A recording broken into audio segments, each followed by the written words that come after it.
नमस्कार दोस्तों, मैं विपुल कंपनी लॉ वीडियो सीरीज में आपका स्वागत करता हूं। हम लोग इस वीडियो में देखेंगे कंपनी लॉ का एक ओवरव्यू। ये कंपनी लॉ जो इंडिया में आज है, कंपनीज एक्ट 2013, इसके पहले कंपनी लॉ का बैकग्राउंड क्या है, कैसे ये कंपनी लॉ इवॉल्व हुआ, कैसे बना, क्या जरूरतें थी उस समय की, और कैसे टाइम के साथ इसमें नए नए कंसेप्ट आए। तो दोस्तों आइए देखते हैं ओवरव्यू, ये development of the company law concept in India. सबसे पहले हम लोग बात करेंगे ईस्ट इंडिया कंपनी की। दोस्तों हम लोग ने एक गुलामी की एक लंबा समय झेला है, और उस गुलामी के समय जिसने रूल किया कंट्री को, जिसको एडमिनिस्ट्रेशन दिया गया था, वो था ईस्ट इंडिया कंपनी। तो इनडायरेक्टली जो कंपनी लॉ का जो कंसेप्ट है वो ईस्ट इंडिया कंपनी से ही आया। ये ईस्ट इंडिया कंपनी था एक रॉयल चार्टर्ड कंपनी, वहां के राजा के घोषणा पत्र के द्वारा इस कंपनीज एक्ट को बनाया गया था, इस कंपनी को बनाया गया था।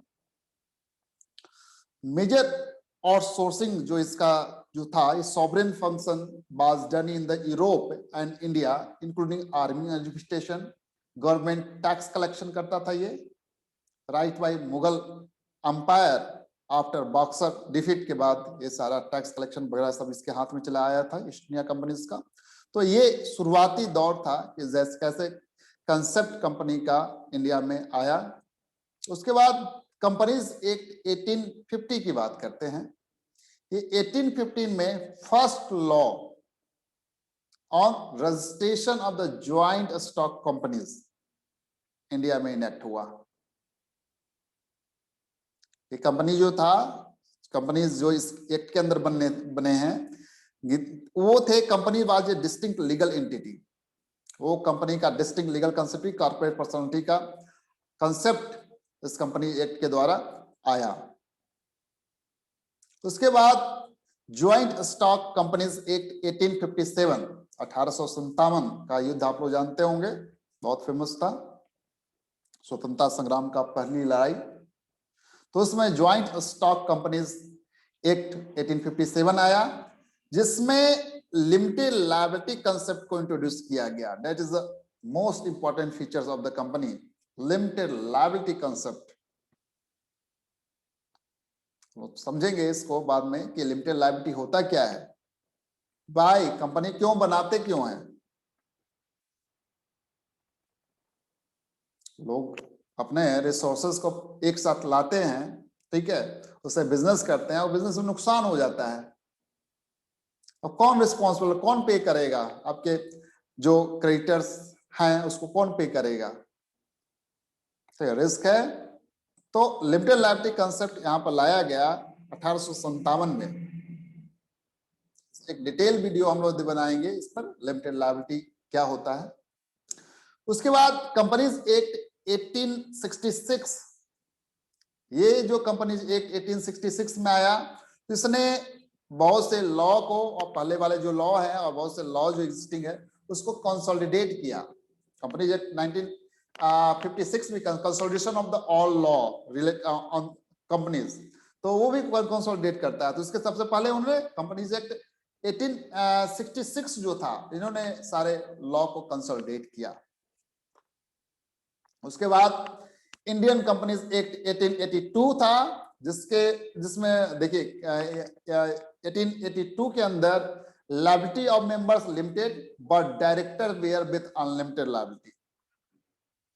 मेंबर्स की लायबिलिटी लिमिटेड थी बट डायरेक्टर की लायबिलिटी अनलिमिटेड लायबिलिटी थी। अब इसका मतलब क्या होगा? मेंबर्स ने जो कैपिटल लगाया, तो जितना अगर अनपेड है, कोई पोर्शन बचा हुआ, तो उतना ही वो पे करेगा, उतने की उसका लायबिलिटी बनती है। लेकिन डायरेक्टर जो उसको मैनेज कर रहा है कंपनी, उसकी लायबिलिटी अनलिमिटेड थी। मतलब प्रोफेशनल जो मैनेज करते हैं कंपनी, उसकी लायबिलिटी अनलिमिटेड थी। तो यहाँ पर ग्रेटर रेस्पॉन्सिबिलिटी थोपा गया आपके डायरेक्टर्स पे। दूसरा, register minutes and a special resolution to form part of the memorandum of association। तो आपके जो register minutes and special resolution थे वे भी मेमोरेंडम ऑफ एसोसिएशन के पार्ट थे। उसके बाद power to appoint arbitrator to settle the dispute with others. Arbitrator appoint करने का पावर था। जो दो पक्षों के बीच में झगड़ा होता था, दो पार्टी के बीच में, तो आर्बिट्रेटर अपॉइंट करने का पावर था जो इस डिस्प्यूट को सेटल कर सके। इसके बाद administrative power with the local government, और एडमिनिस्ट्रेटिव पावर जो था लोकल गवर्नमेंट को दे दिया गया था। उसके बाद द कंपनीज एक्ट 1913 की बात है। 1913 जब सबसे पहले प्राइवेट कंपनी का कंसेप्ट आया, प्राइवेट कंपनी का कंसेप्ट सबसे पहले 1913 में आया। क्यों लाया गया पहले प्राइवेट कंपनी का कंसेप्ट? आप सब लोग जानते हैं कि प्राइवेट कंपनी का कंसेप्ट क्या था। अब धीरे धीरे इसमें काफी फ्लेक्सिबिलिटी लाई गई है प्राइवेट कंपनी की डिफिनेशन में। प्राइवेट कंपनी मतलब आपके इंटरफेरेंस में हमारा ज्यादा इंटरफेरेंस नहीं है। पब्लिक कंपनी में हमारी रिस्पॉन्सिबिलिटी पब्लिक के प्रति है।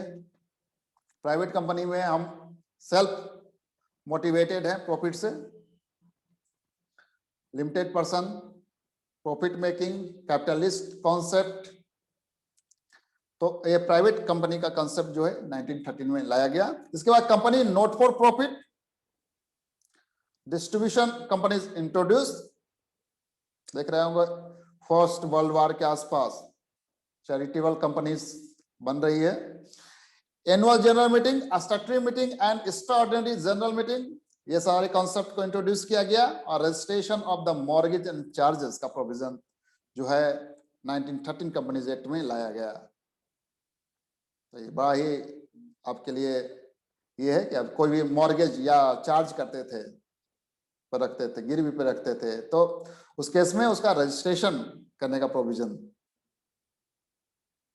उसके बाद कंपनी अमेंडमेंट एक्ट 1951। देखिए आजादी के समय और आजादी के बाद आपका यही companies act, the companies act 1913 he applicable था। और उसके बाद अमेंडमेंट एक्ट 1951 में substantial power with the central government के पास सब्सटेंशियल पावर रखा गया, आजादी के बाद का है। उसके बाद कंपनीज एक्ट 1956 आपका आजादी के बाद पहला कंपनीज एक्ट जो इंडिया का बना, वो कंपनीज एक्ट 1956 बना, जो कंसोलिडेट करता है एंड अमेंड करता है सारा earlier law relating to the companies and certain other association. एक का जो आया, कब आया? ये 1 अप्रैल 1956, वैसे फाइनेंशियल ईयर के फर्स्ट डे उस दिन कंपनीज एक्ट एप्लीकेबल हो गया। Companies act based largely on the, एक रिकमेंडेशन आया था बहावा कमेटी का, बहावा कमेटी कॉन्स्टिट्यूट की गई थी इसको बनाने के लिए, तो उसके रिकमेंडेशन पे कंपनीज एक्ट बनाया गया। ये एक जो the longest piece of the legislation, India का सबसे लंबा कानून था, ever passed by our parliament. Amendment have been made in the act periodically. Companies Act 1956 consists 658 section, 658 section और 15 शेड्यूल्स थे उस समय। एक्ट के अंदर full and fair disclosure, prospectus जिससे आप ऑफर करके पैसा पब्लिक से लेते थे, detail information of financial affairs disclose in the account. इसके बाद provision for intervention and investigation by the government into the affairs of the company. ऐसा नहीं कि निरंकुश छोड़ देंगे, गवर्नमेंट भी इन्वेस्टिगेशन इंटरवेंशन करेगी आपका। Restriction on the power of the managerial person, managerial personal के पावर पर रिस्ट्रिक्शन के प्रोविजन डाले गए। और enforcement of the proper performance of their duties by the company management and protection of the minority share holder were some of the, ये main features थे companies act 1956 में लाए गए। इसके बाद companies act 1956 enacted with the object to amend and consolidate the law relating to companies. This act provides legal framework for corporate entities in India and was a mammoth legislation. तो एक सारे corporate entities के लिए एक legal framework provide करता है. The corporate sector grew in the number and size of the operation. The need for streamlining the act was felt as 24 amendment has taken place since then. इसके बाद बहुत से amendment companies act के अंदर आए गए, जैसे कंपनीज एक्ट 1960 जहां पर शास्त्री कमेटी के बेस रिकमेंडेशन के बेस पर इंट्रोड्यूस किया गया new provision relating to various aspect of the company management which were overlooked in 1956 act. इसके बाद 1963 में appointment of the company's tribunal and constitution of the company law board administration. It also empowers central government to remove managerial person involved in the case of the fraud वगैरह है, तो central government के पास power है कि उसको remove कर सके. तो 1963 में लाया गया. उसके बाद 1965 में ये बिबियान बोस कमीशन के रिकमेंडेशन पे आया. This introduce some major changes, जैसे clear definition of the main and subsidy object of the company in memorandum. इसके बाद strengthening the provision relating to investigation into the affairs of the company and further amended. इसके बाद 1966 में भी amend हुआ ये. इसके 1969 में 2 इंपॉर्टेंट चेंजेस इंट्रोड्यूस किया गया और इसमें managing agent and secretary and treasurer were इसको अबॉलिश किया गया फ्रॉम 3 अप्रैल 1970 से. इसके बाद contribution by companies to any political party और for any political purpose were prohibited. तो यहाँ पर contribution to donation to political party को भी प्रोहिबिट किया गया. एंड 1974 में इंट्रोड्यूस किया गया सब मेजर अमेंडमेंट. यहाँ पर ऑब्जेक्ट इसका अमेंडमेंट एक का था कि inject an element of the public interest in the working of the corporate sector. तो पब्लिक इंटरेस्ट को यहाँ पे इंजेक्ट किया गया. उसके बाद 1977 में कुछ सर्टेन सेक्शन लाए गए. 58 डिपॉजिट वगैरह के सेक्शन लाए गए. 293 बोरोइंग वगैरह पे 634A to 4A इस तरह के जो सेक्शन थे उसको 1956 में लाया गया. इसके अलावा 1985 में कुछ अमेंडमेंट हुए जिसमें सेक्शन 293A लाया गया. देखिए एक इसके पहले तो आपने पॉलिटिकल पार्टी को रिस्ट्रिक्ट किया, बाद में पॉलिटिकल पार्टी ने कंसीडर किया कि कारपोरेट फंडिंग आना चाहिए, तो उन्होंने फिर यहाँ पर 293A लाया और इससे परमिट किया गया non government companies to make political contribution directly or indirectly. So with the legitimate dues of the worker rank pari passu with the secured creditor in the event of the closure of the company and rank above the even the dues of the government. Section 529 and 530 of the companies were amended to new section 529A. तो इस penalty provision वगैरह तो ये थे और pari passu वगैरह के जो क्लॉज थे यहाँ पर with the secure creditor, pari passu with the secure creditor. तो ये सब 1985 में लाया गया. उसके बाद 1988 में based on the recommendation of the expert committee, structure committee था, उसके रिकमेंडेशन पे कंपनीज एक्ट के अंदर कुछ प्रोविजन लाए गए. तो इस प्रोविजन के अंदर आपका जो इम्पोर्टेंट जो चेंजेस थे, जैसे डेफिनेशन ऑफ द सेक्रेटरी, ठीक है, company secretary act 1980 and include individual purchasing the prescribed qualification, इसको 1988 में लाया गया. इसके बाद concept of the company secretary in practice, तो इसको भी इसी के अंदर लाया गया.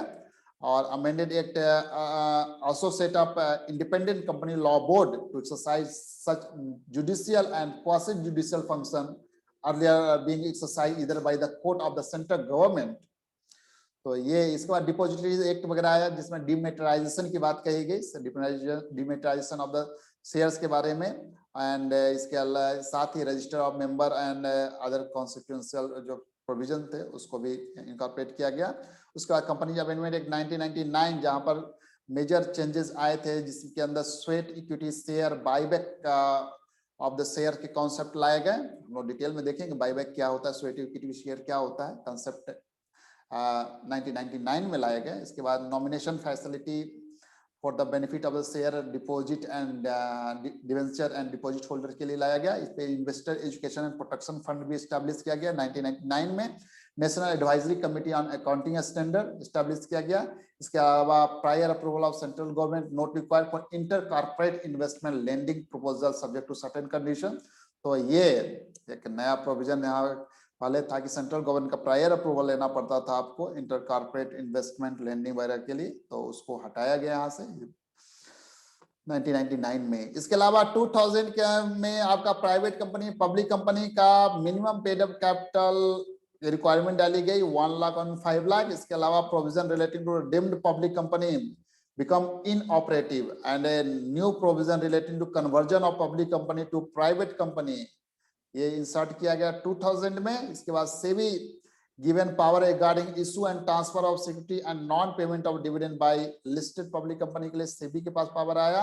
और इसके अलावा every listed company making IPO of any security for a sum of the ₹10 crore or more will have issued the same only in demeterized form। तो ये 2000 के अंदर अमेंडमेंट लाया गया। इसके अलावा 2002 एंड कंपनी सेकेंड अमेंडमेंट एक 2002 उसके अंदर आपका part 9A 581A to 581ZT producer companies के जो कॉन्सेप्ट है वो आपके 2002 में लाए गए। ये अभी भी सेक्शन एप्लीकेबल है नए कंपनीज एक्ट के अंदर भी। The existing company law board was proposed to be dissolved and in its place a normal company law tribunal was to be constituted। इसका board for industrial and financial reconstruction उसको abolish करके किया गया and सी का was proposed to be repealed। इसका company amendment एक 2006 जिसके अंदर आपका डायरेक्टर आइडेंटिफिकेशन नंबर के सारे कॉन्सेप्ट लाए गए। Maintenance of electronic records consistent with the information technology act 2006 में लाया गया। इसके बाद कंपनीज एक्ट 2013 जब अभी का जो लॉ है कंपनी लॉ का उसका नाम है कंपनीज एक्ट 2013। तो ये इसने प्रेसिडेंट का जो एसेंट था जो 29 अगस्त 2013 को इसको मिला और ये नोटिफाइड हुआ 30 अगस्त 2013 को। कंपनीज एक्ट में बहुत से चेंजेस आए, मतलब अंडरगोन अमेंडमेंट 4 टाइम्स, अभी और भी 1-2 आए होंगे। उसके बाद companies amendment 2015 insolvency and bankruptcy code 2016, companies amendment 2017, 19। तो ये कंपनीज एक्ट उसके बाद बहुत बार अमेंड हुए। उसके बाद so far the ministry has come out with the several circular notification order and amendment बहुत से आए हैं सो दैट एक्ट को स्मूथली इंप्लीमेंट किया जा सके। Companies act introduce new concept इसमें आए supporting enhance disclosure accountability better board governance better facilitation of business and so on. It includes associate company के कॉन्सेप्ट, 1 पर्सन कंपनी की concept, a small company, dormant company, independent director, women director, resident director, special court, secretarial standard, secretarial audit, class action, register valuer, rotation of auditor, vigil mechanism और corporate social responsibility और e voting जैसे concept companies act 2013 के द्वारा लाए गए। हम लोग detail में कंपनीज एक्ट 2013 का 1 by 1 हम लोग सारे वीडियो देखेंगे। तो ये था हम लोगों ने देखा major development in the company law in India. Thank you so much for watching this video. In case of you have any doubt or query, then please drop in the comments box. Thank you so much for watching this video.